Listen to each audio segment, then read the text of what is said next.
Hey everyone, welcome to this video. In this video, I will show you how to enable the install unknown apps in Samsung Galaxy S26.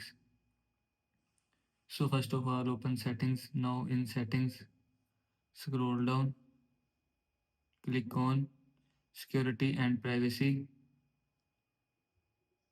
Scroll down, click on more security settings. Click on install unknown apps and here you will see apps.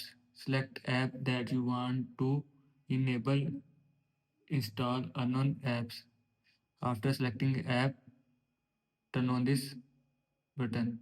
After turning on this button, enable the install unknown apps.